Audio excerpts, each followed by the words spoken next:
অথচ অতীতের মানুষের অবস্থা কি? হযরতে আবু বকর সিদ্দিক রাদিয়াল্লাহু তাআলা আনহু রাসূল আকরাম সাল্লাল্লাহু আলাইহি ওয়াসাল্লামের ওফাতের পর সর্বপ্রথম খেলাফতের দায়িত্ব আবু বকর সিদ্দিক রাদিয়াল্লাহু তাআলা আনহুর উপর। উনি রাষ্ট্রের দায়িত্ব নিলেন, তবে একটা শর্তে। উনি তো ব্যবসায়ী মানুষ ছিলেন।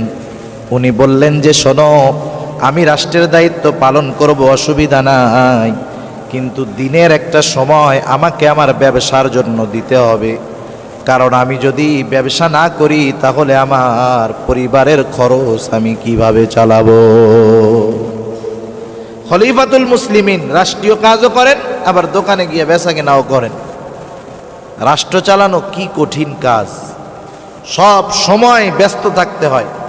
বিভিন্ন কাজে মানুষ আসে, আইসা দেখে খলিফাতুল মুসলিমিন নাই, কোন জায়গায়? উনি দোকানে দোকানদারি করতেছে।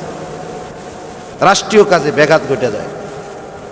সাহাবারা পরামর্শ করল, খলিফাতুল মুসলিমিন, আপনি পূর্ণ সময়টা রাষ্ট্রের জন্য দিবেন, আর রাষ্ট্রীয় কোষাগার থেকে আপনাকে কিছু ভাতা দেওয়া হবে। ইসলামের কল্যাণের দিকে খেয়াল করে, মুসলমানদের কল্যাণের দিকে খেয়াল করে হযরত আবু বকর সিদ্দিক রাদিয়াল্লাহু তাআলা আনহু শর্ত মেনে নিলেন। ন্যূনতম একটা ভাতা নির্ধারণ করা হলো তার জন্য। Chairman, member, ward commissioner, MP, মন্ত্রী, রাষ্ট্রপতি সবার জন্য কিন্তু একটা ফিক্সড ভাতা আছে না? যতটুকু ভাতা রাষ্ট্র থেকে নির্ধারিত করা, আল্লাহর কসম, ওই ভাতার বাইরে একটা রাষ্ট্রের একটা পয়সাও ব্যবহার করা তাদের জন্য বৈধ নয়। বরং কত জঘন্য জানেন? হায় রে, আমরা একজনের কষ্ট দিলাম, একজনের হক নষ্ট করলাম। একজনকে কষ্ট দিলাম, একজনের হক নষ্ট করলাম। মনে করেন অনেক সময় ওয়ার্ডে তো একজন মেম্বারের দায়িত্ব হলো একটা ওয়ার্ড। অনেক সময় একটা ওয়ার্ডে 100 জন ভিজিএফ এর চাউল খায়, গম খায়, মানে গরিব মানুষ। 100 জনের জন্য 100 মণ গম আসছে সরকারের পক্ষ থেকে, এখনো বন্টন হয় নাই।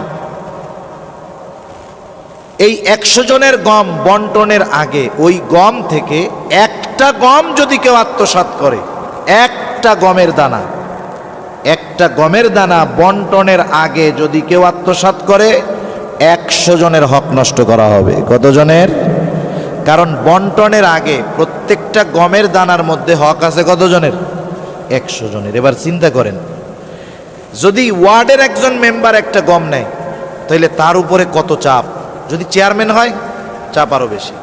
একবারে রাষ্ট্রের প্রধান যদি রাষ্ট্রীয় কোষাগারের 1 টাকা নষ্ট করে, ওই রাষ্ট্রের যত মানুষ আছে সবার হক নষ্ট করা হবে। দায়িত্ব যত বড়, আমানতের খেয়ানত তত বড়। দায়িত্ব যত বড়, তার পাপটা তত বড়। একটা গম মেম্বার চুরি করলে এতটুক, কিন্তু যদি রাষ্ট্রের প্রধান এটা আত্মসাৎ করে, বিশাল বড়। কারণ রাষ্ট্রের যেই সম্পদ, এই সম্পদের মধ্যে প্রত্যেকটা মানুষের হক আছে না নাই? হযরত আবু বকর সিদ্দিক রাদিয়াল্লাহু তাআলা আনহুর জন্য নামমাত্র ভাতা কতটুকু? ওনার প্রতিদিনকার জন্য যতটুকু বাজেট ছিল, ভাতা ছিল, তা দিয়ে একটা তরকারি আর 2-3টা রুটি হইতো, এর বেশি কিছু না। আবার উনি প্রতি মাসের ভাতা একসাথে নিতেন না, প্রতিদিনকারটা প্রতিদিন ওনার বাসায় পৌঁছায়া দেওয়া হতো। যাই হোক, চলতেছে, খেলাফতের দায়িত্ব পালন করতেছেন। ওনার স্ত্রীর একদিন মনে চাইল যে অনেক দিন যাবত আমার একটু মিষ্টি খাইতে মন চায়, কিন্তু খলিফাতুল মুসলিমিনের জন্য যেই বাজেট, এটা দিয়ে যদি মিষ্টি রান্না করি, পায়েস রান্না করি, তাহলে তরকারি খাবার হবে না, খাবার রান্না করলে তরকারি হবে না। উনি চিন্তা করলেন, একদিনে রান্না করা যাবে না, দৈনন্দিনের খরচ থেকে প্রতিদিন একটু একটু করে তিনি আলাদা করলেন। অনেক দিন পরে যখন একটু বেশি হলো, ফিন্নি রান্না করেছে, পায়েস রান্না করেছে। প্রতিদিনকার খাবারের সাথে খলিফাতুল মুসলিমিন আবু বকর সিদ্দিক রাদিয়াল্লাহু তাআলা আনহুর সামনে খাবারের সাথে পায়েস এনে দেওয়া হলো। জিজ্ঞাসা করতেছে, তুমি পায়েস পাইলা কোথায়? কারণ খলিফা খুব ভালো মতো জানে আমার পরিবারের জন্য বাজেট যতটুকু, খাবার রান্না করলে মিষ্টি হবে না, পায়েস হবে না, পায়েস রান্না করলে খাবার হবে না, তাইলে পাইল কোথায়?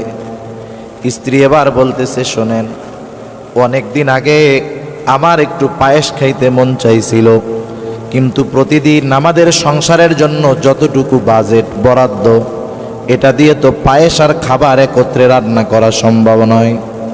আমি দৈনন্দিনের খরচ থেকে একটু একটু করে আলাদা করেছি। বেশ কিছুদিন আলাদা করার পর যখন একটু বেশি পরিমাণ হলো, আজকে ওইটা দিয়ে আমি পায়েস রান্না করলাম।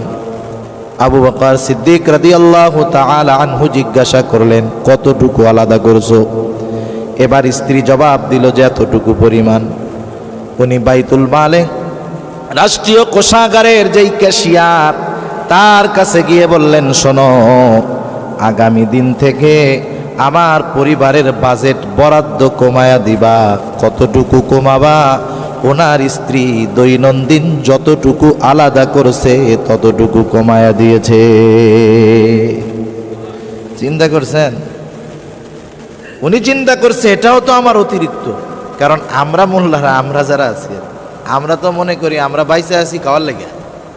বাইসে আছি কিসের জন্য? খাওয়ার জন্য। সেজন্য দুনিয়ায় যা আছে খা, আমাকেও খাওয়ায়, আমরাও খাই।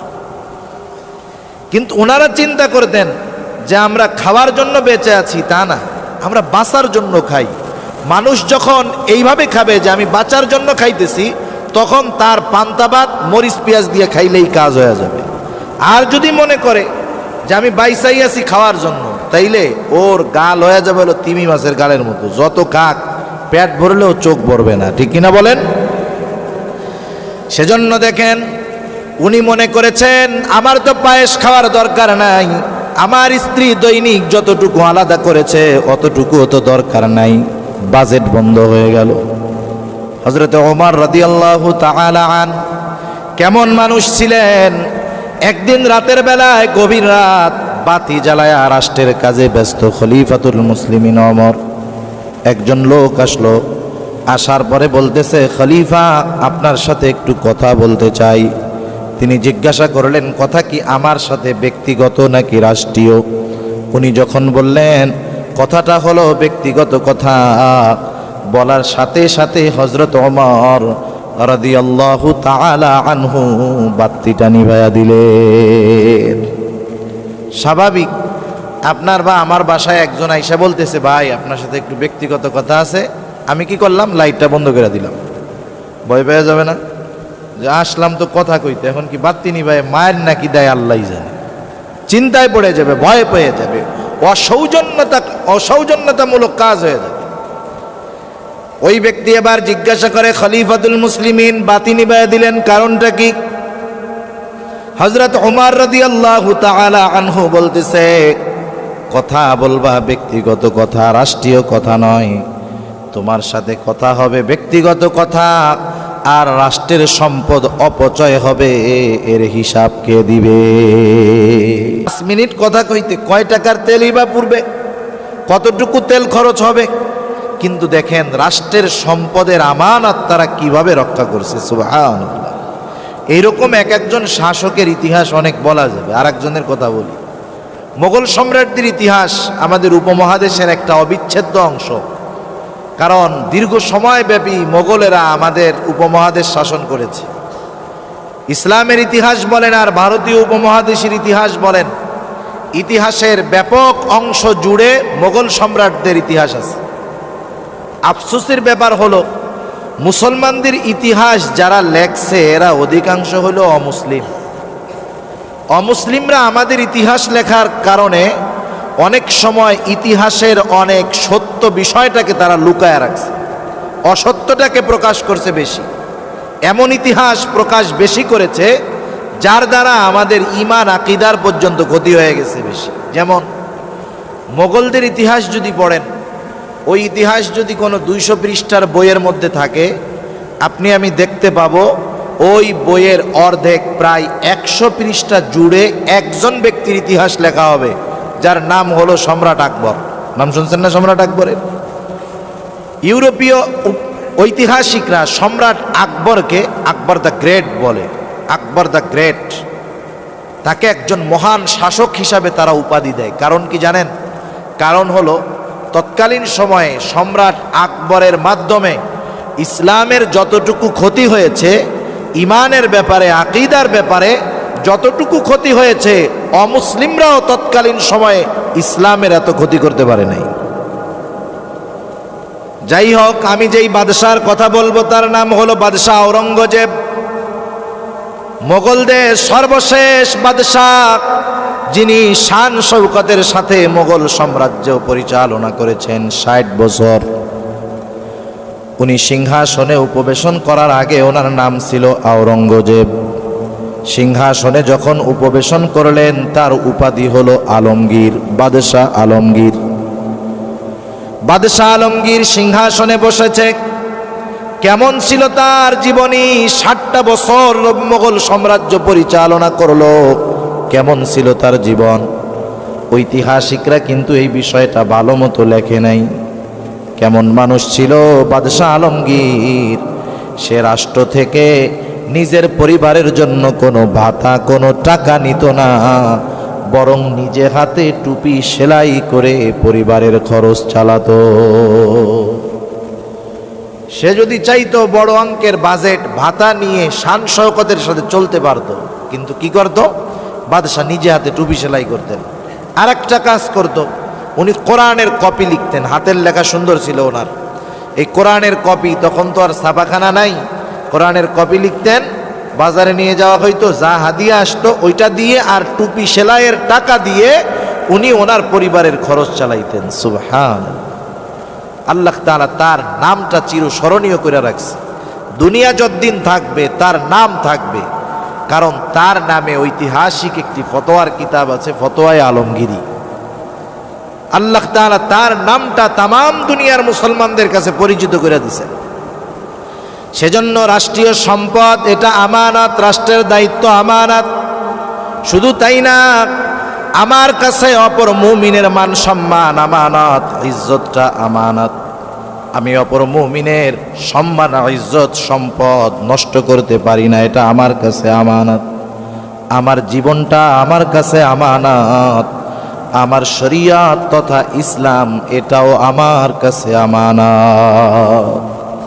কোরআনুল কারীমের মধ্যে আল্লাহ রাব্বুল আলামিন বলেন, ইন্না আরাদনাল আমানাতা আলাস সামাওয়াতি ওয়াল আরদি ওয়াল জিবাল ফাআবাইনা আন ইয়াহমিলনাহা ওয়া আশফাকনা মিনহা ওয়া হামালাহাল ইনসান। আল্লাহ রাব্বুল আলামিন বলেন, ইন্না আরাদনাল আমানাতা, আমি এই আমানত পেশ করলাম, আলাস সামাওয়াত ওয়াল আরদি ওয়াল জিবাল, আসমান জমিন পর্বতমালার কাছে এই আমানত পেশ করলাম। কিন্তু তারা এই আমানত গ্রহণ করতে অস্বীকৃতি জানাইল, ভীত শঙ্কিত হয়ে গেল। আল্লাহ তাআলা বলেন, ওয়া হামালাহাল ইনসান, যেই আমানত আসমান জমিন পর্বতমালা গ্রহণ করলো না, বহন করলো না, ওই আমানত মানুষে বহন করলো। কি সেই আমানত? মুফাসসিরিনে কেরাম বলেন সেই আমানত হলো এই কোরআন। আমানত কি বলেন? কোরআন। তার মানে এই শরীয়ত, কোরআন তো আমাদের জীবন ব্যবস্থা, কোরআন আমাদের সংবিধান, কোরআন আমাদের পথপ্রদর্শক। এই শরীয়ত, এই দিন তথা ইসলাম আল্লাহ তাআলার পক্ষ থেকে আমাদের কাছে আমানত। এখন আসেন, একজন যে নামাজ পড়ে না, যে নামাজ পড়ে না, নামাজ না পড়ার গুনাহ হয়, আবার আমানতের খেয়ানতের গুনাহ হয়। প্রত্যেকটা পাপ যখন কেউ করে তখন ওই পাপের গুনাহ হয়, আবার আমানতের খেয়ানতের গুনাহ হয়।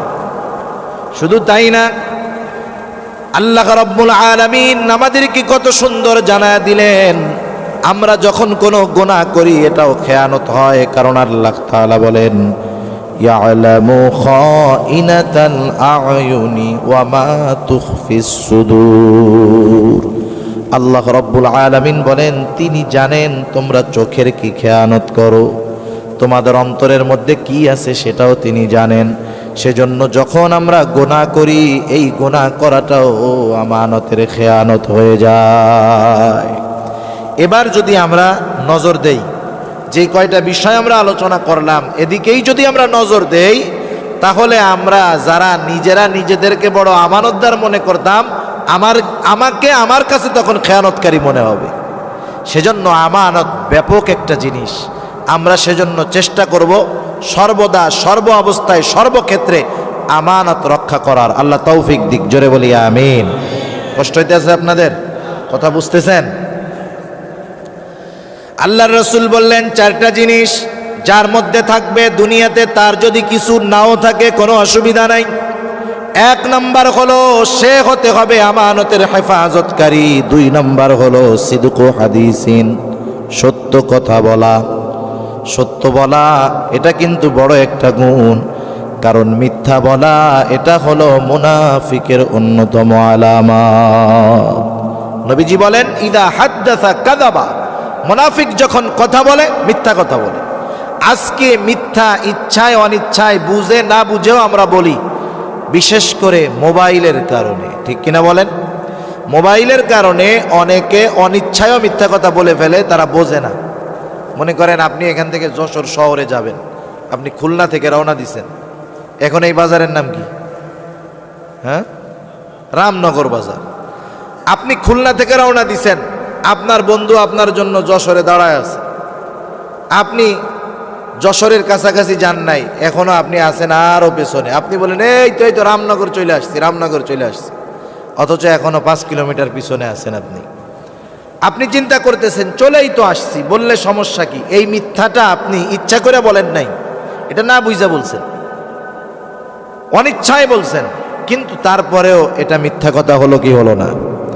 ওইখান থেকে আপনি যে এই 5 কিলোমিটার পাড়ি দিয়ে রামনগর আসতে পারবেন বা আমি পারবো, কোনো গ্যারান্টি আছে? আল্লাহ না করুক ওই জায়গায় যদি অ্যাক্সিডেন্ট করে মরে, বন্ধুও তো আসবে। আসার পরে বন্ধু চিন্তা করবে, কিরে আমার দোস্তর মরার কথা হইলো রামনগর, ও অত দূরে মরলো কেমনে?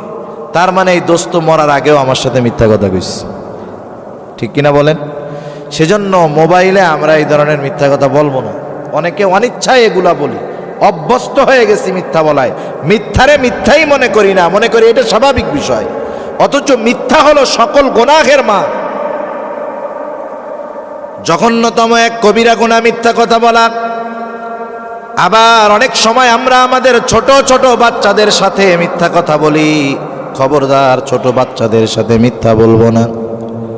অনেক সময় হয় 3-4 বছরের বাচ্চা একটা গ্লাস ভেঙে ফেলছে, প্লেট ভেঙে ফেলছে, একটা জিনিস নষ্ট করে ফেলছে। বাড়িতে মা ওই বাচ্চার উপরে রেগে যায়। আর আল্লাহ তাআলা মায়ের সাথে সন্তানের সাথে এমন একটা সম্পর্ক আল্লাহ তাআলা দিয়ে দিয়েছে যে সন্তান কিন্তু তার মায়ের চোখের ভাষাটাও বোঝে। মার মুড মশান কোন সময় কি সন্তান এমনিই বোঝে। ও যখন দেখলো গ্লাস ভেঙে ফেলছে, মা ওর দিকে দাঁত কিটমিট করে যখন বড় চোখ করে তাকাইছে, ও বুঝতে পারছে কাম সারা, এক দৌড় দিয়ে 15 হাত দূরে চলে যাবে।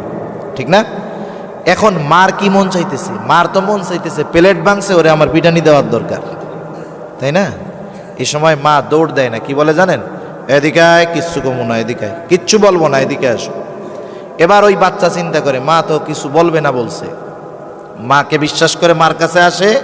মা এবার ধইরা দেয় কি দেয় না? কম বেশি সবার জীবনে এরকম হয়, সবার পরিবারে এটা হয়। কি ক্ষতি করতেছেন জানেন? 1 দিন 2 দিন 3 দিন ছেলেকে এরকম ডাকবেন, আসবে। এরপরে এক সময় অপরাধ করবে, ডাক দিবেন, আসবে না। আপনি যদি বলেন যে না তোরে মারবো না, এদিকে আয়, ও বিশ্বাস করবে না, বলবে যে না না তুমি যাওয়ার পরে মারবা। ঠিক কিনা বলেন? আমরা ছোটবেলায় ইংরেজি বইতে একটা গল্প পড়ছি।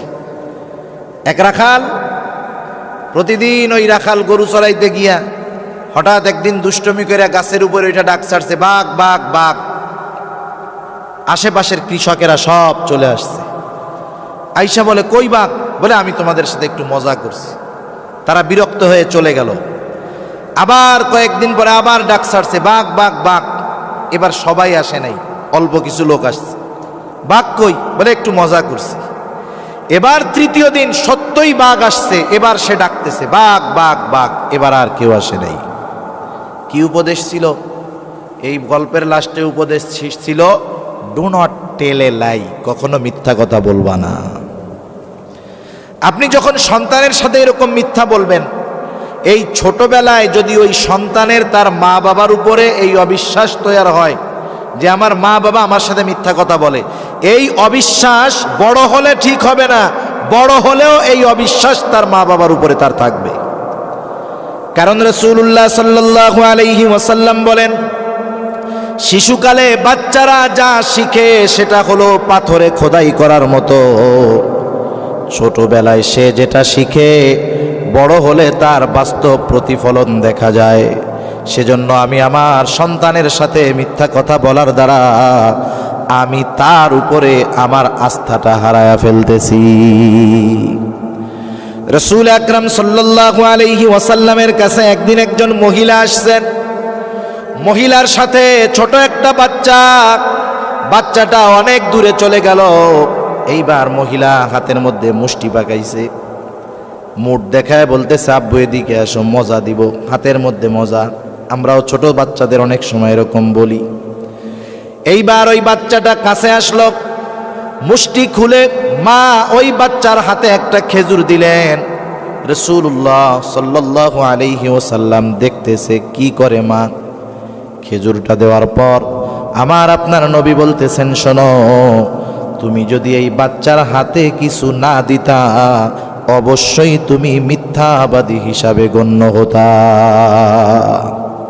সেজন্য কারো সাথেই মিথ্যা কথা বলবো না, মিথ্যা সকল গুনাহের মা।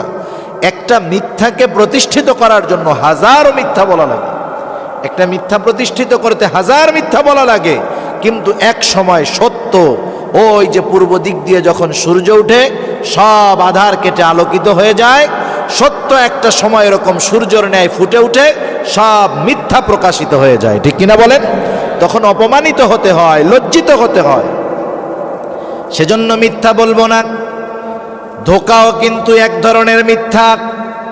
অনেক সময় আমরা মানুষদেরকে ধোঁকা দেই, ব্যবসা করে তিনি ধোঁকা দেয়, বিভিন্ন কাজে বিভিন্ন জন ধোঁকা দেয়, এটাও মিথ্যার একটা প্রকার। একদিন রাসূলুল্লাহ সাল্লাল্লাহু আলাইহি ওয়াসাল্লাম বাজারে গেছেন, একজন শস্যর স্তূপ দিয়ে রাখছে, উপর দিয়ে সব শুকনা। আল্লাহর নবী ভেতরে হাত দিয়ে দিলেন, তিনি দেখলেন উপরে শুকনা ভেতরে ভেজা। নবীজি জিজ্ঞাসা করলেন, তুমি এমনটা কেন করলা? বলে, মানুষকে আকৃষ্ট করার জন্য করেছি। কারণ শুকনা যেই শস্য এটা ওজন দিতে গেলে বেশি হবে, আর ভেজাটা অল্পতে ওজন বেশি হয়ে যাবে। নবীজি বললেন, শোনো, মান গাশশানা ফালাইসা মিন্না। যে ধোঁকা দেয় সে আমার উম্মত হতে পারে না। এ ধোঁকা এখন সব জায়গায়, মিথ্যার ধোঁকা আছে না নাই? সব জায়গায় আছে। ছেলে মেয়ে দেখতে যাবে ধোঁকা, মেয়েরে কি করবে? 3 পাত্তা রং টং কইরা আইনা ছেলেরে দেখাবে। ও তো দেখছি খুব ভালো, দেখে পছন্দ হয়ে গেছে। যখন 2 দিন পরে আসল ফেস বাইর হয়ে যাবে তখন কি হবে? আর ভাল লাগবে না, গ্যাঞ্জাম মারামারি লাগবে, ঠিক কিনা? এজন্য এসব ক্ষেত্রেও ধোঁকাবাজি হয়। খবরদার, এগুলো আমরা করব না। বুড়া গেছে মেয়ে দেখতে, বয়স হইতে হইতে চুল দাড়ি সব পাইকে গেছে, কালো কলপ লাগাই যুবক সেজে গেছে। কয়দিন পরে তো বুড়া ছিল, এটা দেখা যাবে। তখন কি হবে? ওই মেয়ের ওই স্বামীর প্রতি আকর্ষণ কমে যাবে, কারণ সে তো দেখছে কালা চুল। যখন সাদা চুল দেখবে ও চিন্তা করবে স্বামী হইল কেমনে, এটা তো আমার দাদা হওয়ার কথা ছিল, ঠিক কিনা বলেন? সেজন্য এই সব ক্ষেত্রে আমরা ধোঁকাবাজি করব না। আমাদের সমাজে এই ধরনের ধোঁকাবাজি হওয়ার কারণে অনেক পরিবারের মধ্যে অশান্তি আছে। খবরদার, এটা করব না। আমরা যে হাদিসগুলা পড়ি, দেখেন মুহাদ্দিসেরা হাদিস একত্রিত করে দিয়েছেন, আমরা তো পড়তেছি কত আরামে। এনারা কত সতর্কতার সাথে এক একটা হাদিস সংগ্রহ করেছেন। একজন মুহাদ্দিস তিনি শুনতে পেলেন অনেক দূরে এক এলাকায় একজনের কাছে আল্লাহর রাসূল থেকে বর্ণিত একটা হাদিস আছে। ওই লোকের কাছে যাইতে হবে কত দূর? 1 মাসের পথ। উনি একটা হাদিসের জন্য 1 মাসের পায়ে হাঁটার পথ অতিক্রম করে লোকটার বাড়িতে গেলেন। লোকটার বাড়িতে গিয়ে জিজ্ঞাসা করতেছে, বাড়িওয়ালা কোথায়? আমি অমক দূর, এত দূর থেকে এসেছি তার কাছ থেকে একটা হাদিস শোনার জন্য। আল্লাহর নবীর একটা হাদিস তিনি জানেন। বলা হলো যে উনি ওই পাশে উটকে খাবার দিতেছে। এবার উনি চলে গেলেন ওই লোকের কাছে, গিয়ে দেখেন লোকটা কি করে। তিনি দেখলেন যেই লোকটার কাছে তিনি হাদিস শোনার জন্য গিয়েছেন, ওনার উটটা ছুটে গেছে। উনি উটটাকে কাছে আনার জন্য উটের যেই খাবারের পাত্র এটার মধ্যে টোকা দিচ্ছেন, বাড়ি দিচ্ছেন। কারণ মানুষ প্রাণীদের সাথে কিছু ভাষা ব্যবহার করে, এটা প্রাণীরা বুঝে। যেমন আপনি যদি বিড়াল দূরে থাকে, আপনি যদি বিড়ালে ডাক দেন, কি করবে বলেন তো? কি করবে? এটা একটা ভাষা। ওর সাথে আপনার কথোপকথন হইতেছে, আপনি বলতেছেন আয় তোর লেগে খাবার আছে, ও দেখবেন লেজ নাড়াই নাড়াই আপনার কাছে চলে আসছে। আপনারা যখন মুরগিরে খাবার দেয় না আমাদের মা বোনরা, কি বলে? ওনাদের একটা ভাষা আছে, যখন এরকম বলে মুরগি তার বাচ্চা সহকারে খাইতে চলে আসে। ওই রকম উট ছুটে গেছে, উটকে যে খাবার দেওয়া হবে এর একটা ভাষা আছে। উনি ওই খাবারের পাত্রে টোকা দিচ্ছেন, তার মানে বুঝাইতেছেন তুই এদিকে তোর লেগে খাবার আছে এই জায়গায়।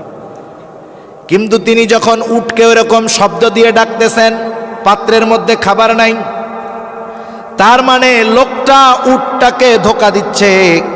উনি যখন এই দৃশ্য দেখলেন, 1 মাস পায়ে হেঁটে একটা হাদিস শোনার জন্য গেছেন, উনি চিন্তা করলেন যেই লোকটা একটা অবলা প্রাণীকে ধোকা দিতে পারে তার কাছ থেকে হাদিস শোনা যায় না। আবার 1 মাসের পথ এটা ফিরে চলে আসছে। চিন্তা করেন, সেজন্য ধোকাও এক প্রকারের মিথ্যা, আমরা কাউরে ধোকা দিব না। এজন্য আমার আপনার নবী বলেন ইন্নাস সিদকা ইয়াহদি ইলাল বীর ওয়া ইন্নাল বিররা ইয়াহদি ইলাল জান্নাহ। নবীজি বলেন নিশ্চয়ই মানুষকে, সত্য মানুষকে কল্যাণের পথ দেখায়, আর কল্যাণ মানুষকে জান্নাতের পথ দেখায়। ওয়া ইন্নাল কিযবা ইয়াহদি ইলাশ শার ওয়া ইন্নাশ শাররা ইয়াহদি ইলান নার। নিশ্চয়ই মিথ্যা মানুষকে অকল্যাণের পথ দেখায়, আর অকল্যাণ মানুষকে জাহান্নামের পথ দেখায়। সেজন্য আমরা দ্বিতীয় গুণ সত্য বলবো, মিথ্যা বলবো না। 3 নাম্বার নবী আমার বলেন ওয়া হুসনু খুলুকিন, উত্তম আখলাকওয়ালা হব, উত্তম চরিত্রওয়ালা হব। কারণ আমার আপনার নবী উত্তম চরিত্রের ব্যাপারে খুব গুরুত্ব দিয়েছেন। হযরতে আবু হুরায়রা রাদিয়াল্লাহু তাআলা আনহু হতে বর্ণিত হাদিস, নবীজিকে জিজ্ঞাসা করা হলো ইয়া রাসূলুল্লাহ, মিজানের মধ্যে সবচাইতে ওজন হবে কোন আমল? কারণ আমল কত বড় এটা দেখা হবে না, আমলের ওজন হবে। নবীজিকে জিজ্ঞাসা করা হলো কোন আমলটা সবচাইতে বেশি ওজন হবে? আমার আপনার নবী নামাজের কথা বলেন নাই, রোজার কথা বলেন নাই, হজের কথা বলেন নাই, যাকাতের কথা বলেন নাই। নবীজি বললেন শোনো, মিজানের মধ্যে সবচাইতে ওজন হবে ওই আমল যেটার নাম হলো উত্তম চরিত্র, উত্তম আখলাক, উত্তম চরিত্র। আর আমার আপনার যদি উত্তম চরিত্রের অধিকারী হওয়ার ইচ্ছা থাকে, তাহলে আমাকে অনুসরণ করতে হবে রাসূলুল্লাহ সাল্লাল্লাহু আলাইহি ওয়াসাল্লাম। কারণ আমার আপনার নবী বলেন বুইসতুলি উতাম্মিমা মাকারিমাল আখলাক, আমাকে উত্তম চরিত্রের পূর্ণাঙ্গতা প্রদানার্থে প্রেরণ করা হয়েছে। তার মানে আমার আপনার নবী হলেন উত্তম চরিত্রের পূর্ণাঙ্গতা দানকারী। সুবহানাল্লাহ। আমার আপনার নবীর চরিত্র হলো পূর্ণাঙ্গ চরিত্র। আমরা যদি কোনো সরকারি কাজের জন্য যখন চারিত্রিক সনদপত্রের দরকার হয়, যারা পৌরসভার মধ্যে তারা যায় কাউন্সিলরের কাছে, আমরা যাই ইউনিয়ন পরিষদে, ঠিক না? চেয়ারম্যান সাহেব উনি লেখা দেয় যে এই লোকটা ভালো, রাষ্ট্রীয় কোনো কাজের সাথে ভালো মানুষ, শেষ। উনি আমার চরিত্রের সার্টিফিকেট দিলেন। দেখা গেল শাইখুল হাদিস একজন আল্লাহওয়ালা, ওনার চরিত্রের সার্টিফিকেট দিল একজন চোর। কথা বোঝেন নাই? এরকমই তো হয়। অথচ দেখেন আমার আপনার নবীর চরিত্রের সনদপত্র কে দিয়েছেন? দুনিয়ার কেউ দেয় নাই, আল্লাহ রাব্বুল আলামিন দিয়ে দিয়েছে। যেই সনদপত্র, যেই সার্টিফিকেট এই কোরআনের মধ্যে আল্লাহ তাআলা রেখে দিয়েছেন। আল্লাহ তাআলা বলেন ওয়া ইন্নাকা লাআলা খুলুকিন আযীম, আপনাকে আমি মহান চরিত্রে অধিষ্ঠ করেছি, মহান চরিত্রে অধিষ্ঠ করেছি। আবার আল্লাহ তাআলা আমার আপনার নবীর চরিত্রের ব্যাপারে এই সার্টিফিকেট দিয়ে আমাদের কি বললেন? আমাদেরকে আল্লাহ তাআলা বললেন লাকাদ কানা লাকুম ফি রাসূলিল্লাহি উসওয়াতুন হাসানাহ। আল্লাহ তাআলা বলেন অবশ্যই তোমাদের জন্য রাসূলের জীবন আদর্শের মধ্যে রয়েছে উত্তম আদর্শ।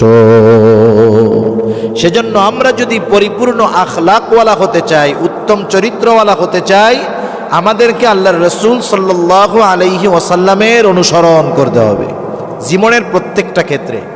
একটা মানুষের অনেক পরিচয় হয়, একটা মানুষের অনেক পরিচয় হয়। একজন মুরব্বী, সে দাদা হয়, সে শ্বশুর হয়, সে তাওই হয়, সে বাপ হয়, রাষ্ট্রীয় দায়িত্ব পাইলে চেয়ারম্যান হয়, মেম্বার হয়, এমপি হয়, স্বামী হয়। কত পরিচয় থাকে না একজনের? কত পরিচয় থাকে। প্রত্যেকটা পরিচয় আদর্শওয়ালা পরিচয় হতে হবে। একজন স্বামী, সে হবে আদর্শ স্বামী। একজন বাবা, সে হবে আদর্শ বাবা। একজন রাষ্ট্রনায়ক, সে হবে আদর্শ রাষ্ট্রনায়ক। একজন বন্ধু, সে হবে আদর্শ বন্ধু। এখন যদি আদর্শ বন্ধু হতে হয়, আদর্শ রাষ্ট্রনায়ক হতে হয়, আদর্শ স্বামী হতে হয়, আদর্শ পিতা যদি হতে হয়, রাসূল আকরাম সাল্লাল্লাহু আলাইহি ওয়াসাল্লামের পূর্ণাঙ্গ অনুসরণ করতে হবে। কারণ আমার আপনার নবী বাবা হিসাবে সর্বোত্তম বাবা, সঙ্গী হিসাবে সর্বোত্তম সঙ্গী, স্বামী হিসাবে সর্বোত্তম স্বামী, শ্বশুর হিসাবে সর্বোত্তম শ্বশুর। সুবহানাল্লাহ।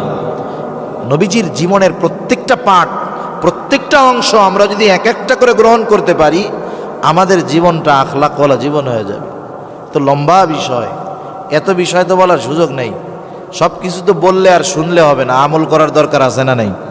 আমরা উত্তম আখলাকের একটা আখলাক গ্রহণ করব, একটা উত্তম চরিত্র, একটা কর্ম আমরা গ্রহণ করব। করা যাবে না ইনশাআল্লাহ? কোনটা করব? রাসূলুল্লাহ সাল্লাল্লাহু আলাইহি ওয়াসাল্লাম বলেন, মাল্লাম ইয়ারহাম সগীরানা ওয়া লাম ইউক্কির কাবীরানা ফালাইসা মিন্না। নবীজি আমার বলেন, মাল্লাম ইয়ারহাম সগীরানা, যে ছোটর উপরে রহম করে না, ছোটকে স্নেহ করে না, ওয়া লাম ইউক্কির কাবীরানা, যে বড়কে সম্মান করে না, শ্রদ্ধা করে না, নবীজি বলেন ফালাইসা মিন্না, সে আমার উম্মত নয়। তাহলে আমরা ছোটদেরকে স্নেহ করব, মহব্বত করব, ভালোবাসব। আর যারা বড় আছে তাদেরকে আমরা কি করব? শ্রদ্ধা করব, সম্মান করব। সমস্যা কোথায় দেখেন, হাদিসের ইবারতের দিকে খেয়াল করেন। আল্লাহর নবী আগে বলছেন যে ছোটকে স্নেহ করে না। আমাদের কিছু মুরব্বী আছে, সবাই না, আমরা যারা বড়, একটু বড়, আমরা সব সময় চাই এই ছোট পোলাপান আমাকে সালাম দিব, তাই না? আমরা চাই যে পোলাপান আমাদের সাথে শ্রদ্ধার ব্যবহার করবে, সম্মান করবে। আমি ছোটকে স্নেহ করি আর না করি, ছোট আমারে কি করবে? সালাম দিবে, স্নেহ করবে। বিষয়টা হলো কি, আমাদের অভ্যাস, আমি যেটা চাই আমি সেটা করি না, আমি যেটা চাই সেটা করি না। আমি চাই যে আমার একটা ছোট সালাম দিবে, আমি ছোটরে সালাম দিতে রাজি নেই। এটা হবে না। আল্লাহ রাসূল সাল্লাল্লাহু আলাইহি ওয়াসাল্লাম কি করতেন? ছোটদেরকে উনি আগে সালাম দিতেন, ছোটদেরকে আগে সালাম দিতেন। আর আমরা কি করি জানেন?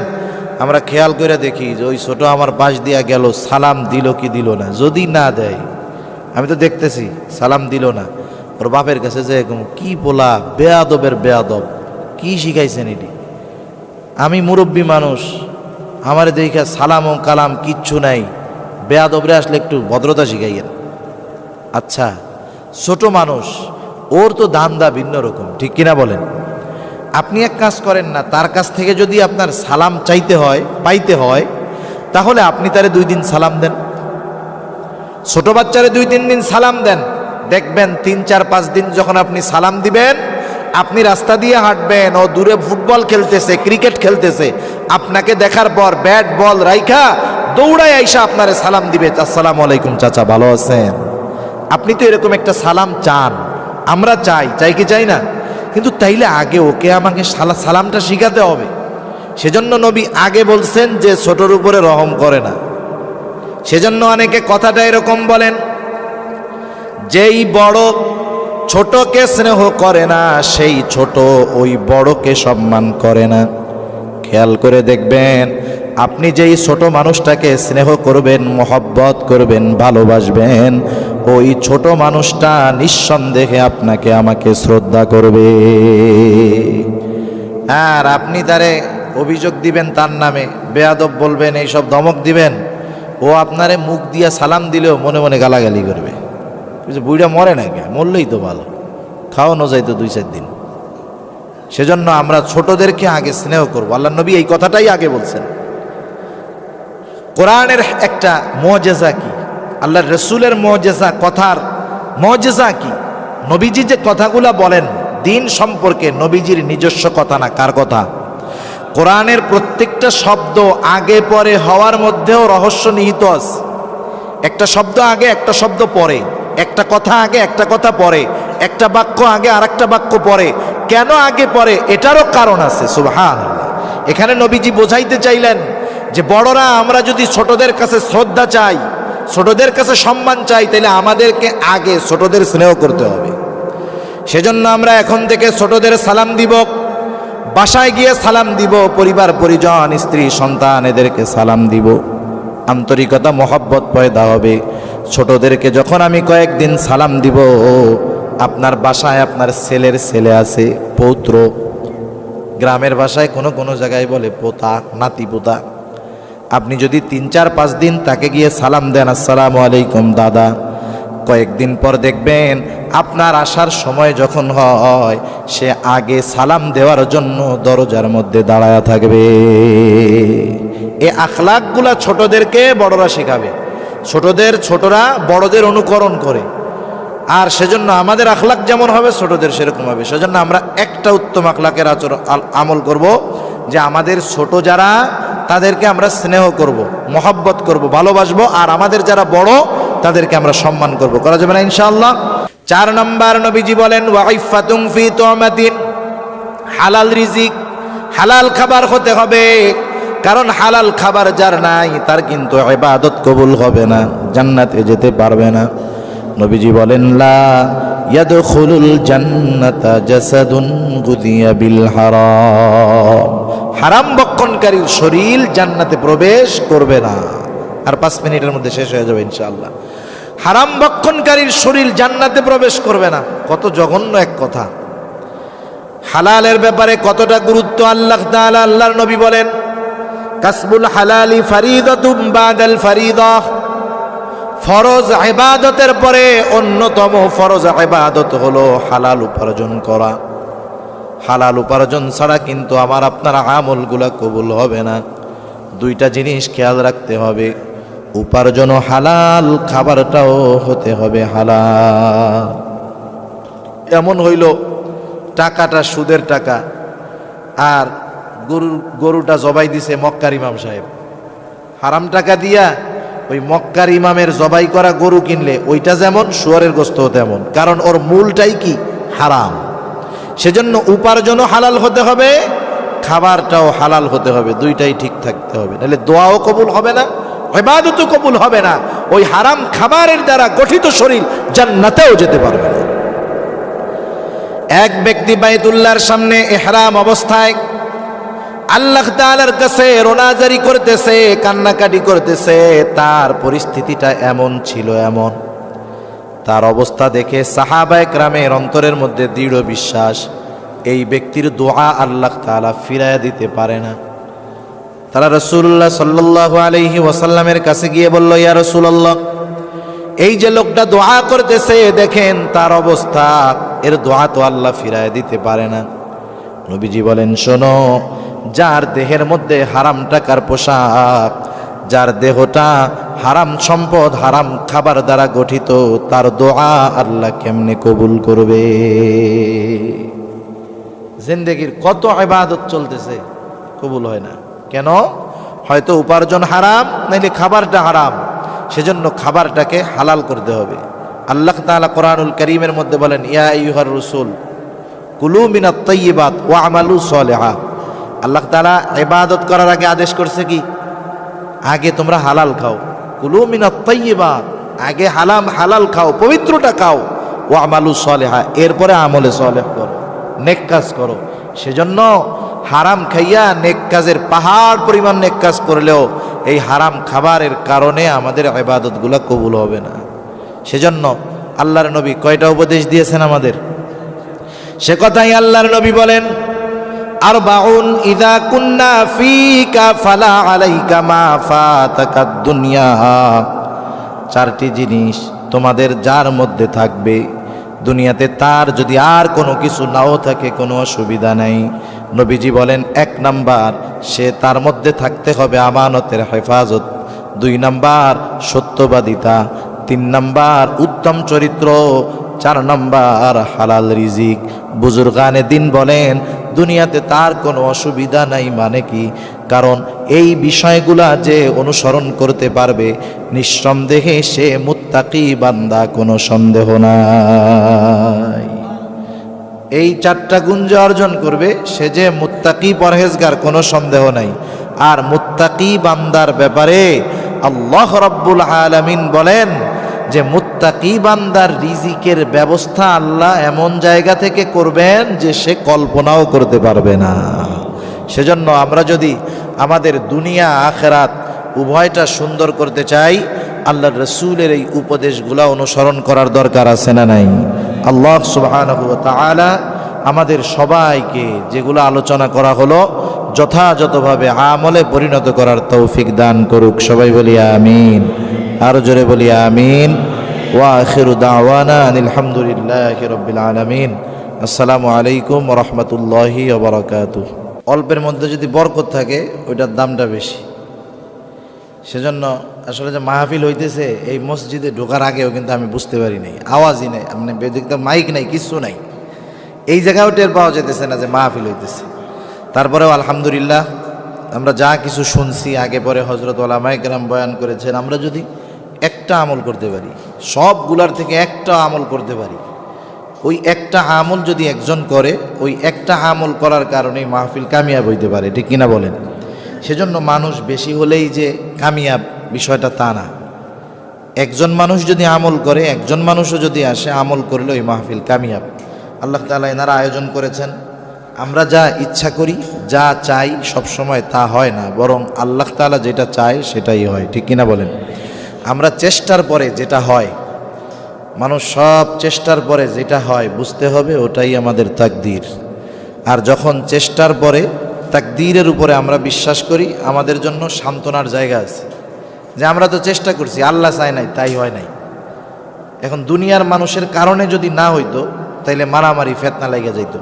সেজন্য অনেক সময় অনেক কিছু এমন হয়, আমাদের ইচ্ছা থাকে একরকম, হয় আর একরকম।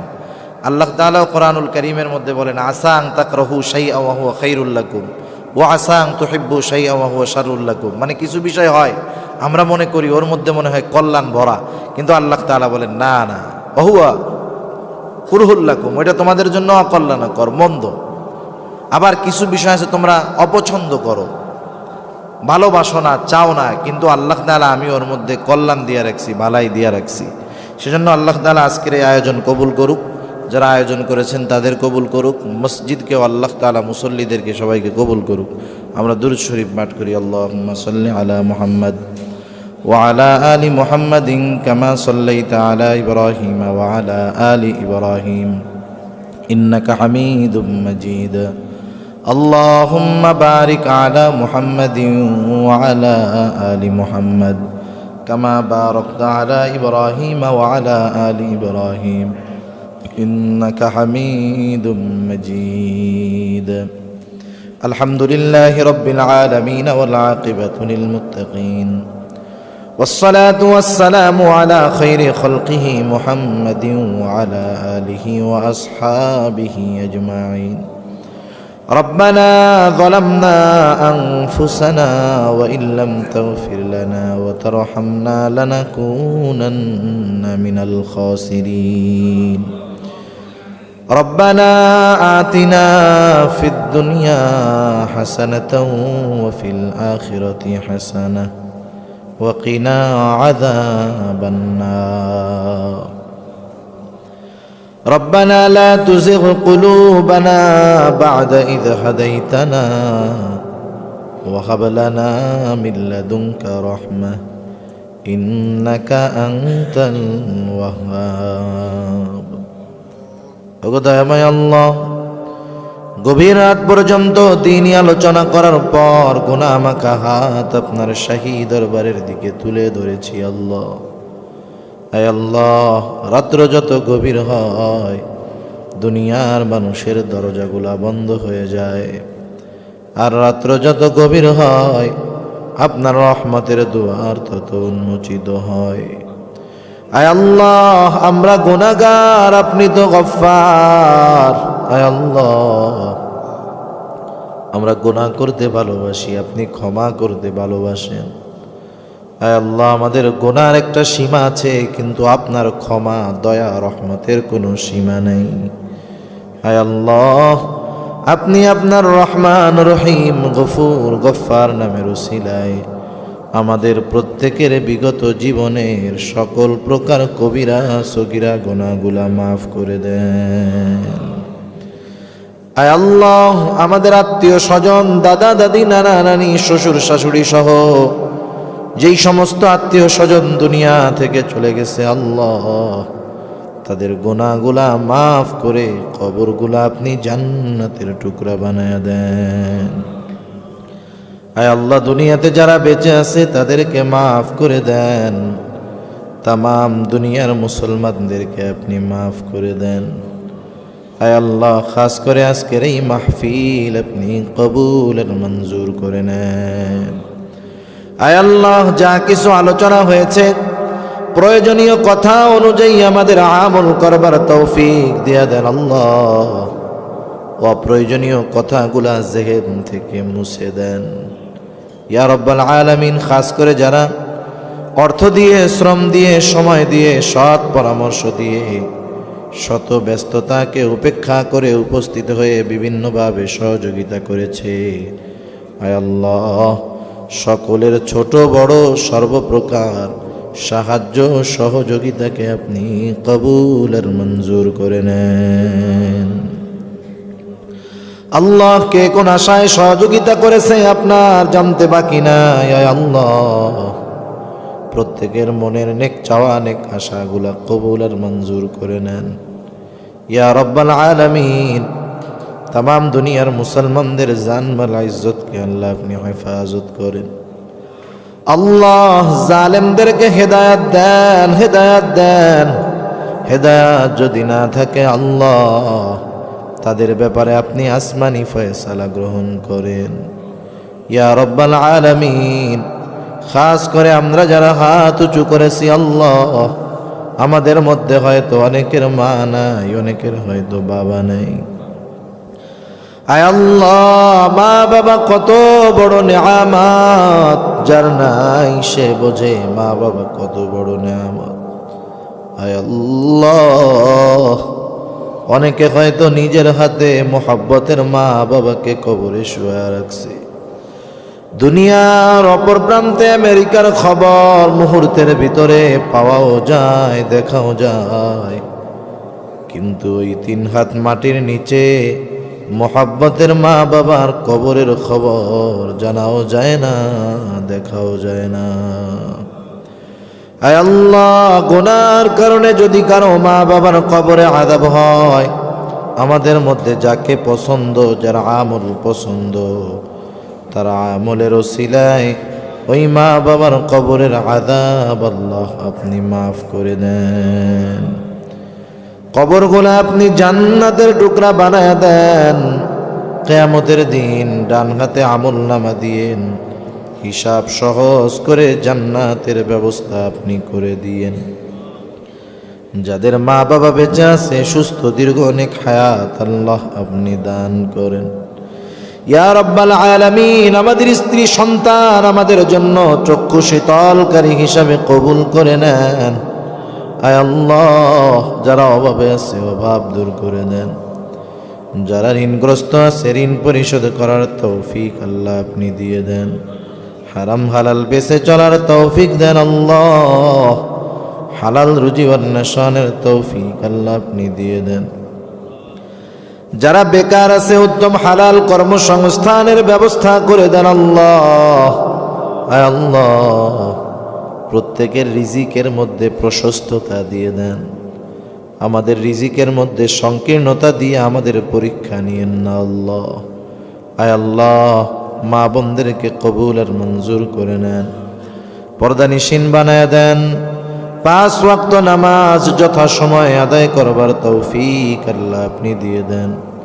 সবাইকে অর্থনৈতিক সচ্ছলতা, মানসিক প্রশান্তি আল্লাহ আপনি দান করেন ইয়া রব্বাল আলামিন। বেনামাজিদেরকে নামাজি বানায়া দেন, সুন্নাতবিহীন মানুষগুলাকে আপনি সুন্নাতওয়ালা বানায়া দেন। যুবকদেরকে সকল প্রকার পাপ অশ্লীলতা থেকে বেঁচে থাকার তৌফিক ও হিম্মত আল্লাহ আপনি দান করেন ইয়া রব্বাল আলামিন। আমাদের প্রত্যেককে জীবনে কমপক্ষে একবার হলেও মক্কা মদিনা জিয়ারত করার তৌফিক আল্লাহ আপনি দিয়েন। আয় আল্লাহ, আমাদের গুনার কারণে আপনার ঘরের দরওয়াজা আর বন্ধ করে দিয়েন না। আয় আল্লাহ, জীবনে একটিবার হলেও আপনার ঘরে লাগানো হজরে আসওয়াদে চুম্বন করার তৌফিক আমাদেরকে দিয়ে দিয়েন। আপনার হাবিবের রওজার পাশে দাঁড়াইয়া প্রাণ ভরে সালাম দেওয়ার তৌফিক আল্লাহ আপনি আমাদেরকে দিয়ে দিয়েন। আল্লাহ, যারা একবার গেছে বারবার যাওয়ার তৌফিক আপনি দিয়ে দেন ইয়া রব্বাল আলামিন। আমাদের দেশের উপরে খাস রহমত নাজিল করেন, আসমানি জমিনি সকল প্রকার বালা মুসিবত থেকে হেফাজত করেন আল্লাহ। আল্লাহ, যত রকমের ভাইরাস আছে, করোনা ভাইরাস সহ সকল প্রকার ভাইরাস থেকে আমাদের দেশকে হেফাজত করেন ইয়া রব্বাল আলামিন ইয়া আরহামার রাহিমিন। কার মনে কি চাওয়া জানি না, সকলের মনের নেক চাওয়া নেক আশা কবুল আর মঞ্জুর করে নেন ইয়া রব্বাল আলামিন। আমাদের অন্তর আপনার এবং আপনার হাবিবের মোহাব্বত দিয়ে ভরপুর করে দেন আল্লাহ। আয় আল্লাহ, আমাদেরকে গুনাহমুক্ত হয়ে বাড়ি ফিরে যাওয়ার তৌফিক দিয়েন। আয় আল্লাহ, আপনি যদি আমাদের ক্ষমা না করেন আমরা ধ্বংস হয়ে যাব। আয় আল্লাহ, আপনি যদি আমাদের ক্ষমা করে দেন কারো কাছে কৈফিয়ত দেওয়া লাগবে না, আপনার কোনো ক্ষতি হবে না। কিন্তু আমাদের যদি ক্ষমা না করেন আমাদের কোনো উপায় থাকবে না। আয় আল্লাহ, আমরা তো আপনারই গোলাম। আয় আল্লাহ, আপনি আপনার গোলামদেরকে ক্ষমা করে দেন। আয় আল্লাহ, আমাদের সকল প্রকার কল্যাণ দেন, সকল প্রকার অকল্যাণ থেকে আমাদেরকে হেফাজত করেন ইয়া রব্বাল আলামিন ইয়া আরহামার রাহিমিন। সর্বোপরি শেষ চাওয়া মাওলা, মালাকুল মউত যথাসময় আমাদের প্রত্যেকের কাছে মৃত্যুর পরোয়ানা নিয়ে হাজির হয়ে যাবে। আয় আল্লাহ, জানি না এখান থেকে আমরা বাড়িতে বাসায় ফিরে যেতে পারবো কিনা। আয় আল্লাহ, জানি না আমাদের মধ্যে কার নাম না জানি আসমানি দপ্তরে মৃত বলে লেখা হয়ে গেছে, না জানি আমাদের কার কাফনের কাপড়টা বাজারের দোকানে চলে আসছে। আয় আল্লাহ, না জানি কার কবরের বাসটা ঝাড়ের মধ্যে পেকে গেছে। আয় আল্লাহ, না জানি কার কবরের চাটাইটা চাটাইয়ের দোকানে চলে আসছে আল্লাহ। আয় আল্লাহ, মালাকুল মউত যখন আসবে আমার আপনজন কাছের মানুষ কেউ আমার উপকারে আসবে না। আয় আল্লাহ, না সন্তান কোনো উপকার করতে পারবে, আয় আল্লাহ, না মা বাবা সন্তানের কোনো উপকার করতে পারবে।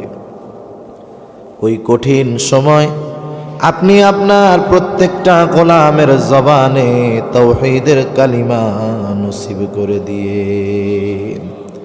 ইয়া রব্বাল আলামিন। এই মসজিদের যা কিছু প্রয়োজনীয়তা আছে আপনি গায়বী খাজানা থেকে ব্যবস্থা করে দিয়েন। আয় আল্লাহ, এলাকাবাসীকে কবুল আর মঞ্জুর করে নিয়েন। আশেপাশে যত কবরস্থান আছে, যে যেখানে শুয়ে আছে সবার কবরের আযাব মাফ করে কবরকে আপনি জান্নাতের টুকরা বানায়া দিয়েন।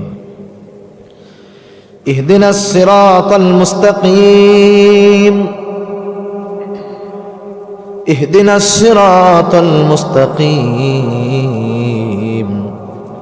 সিরাতাল লাযীনা আন'আমতা আলাইহিম গায়রিল মাগদুবি আলাইহিম ওয়ালাদ-দাল্লিন।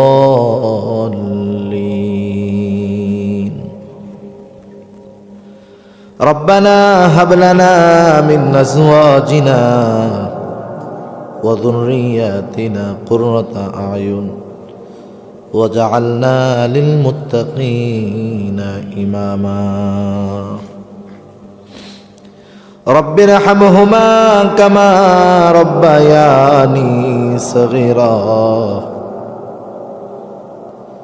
رب ارحمهما كما ربياني صغيرا اللهم وفقنا لما تحبه وترضى من القول والعمل والفعل والنية والهدي إنك على كل شيء قدير وصلى الله تعالى على خير خلقه محمد وعلى آله وأصحابه أجمعين آمين برحمتك يا أرحم الراحمين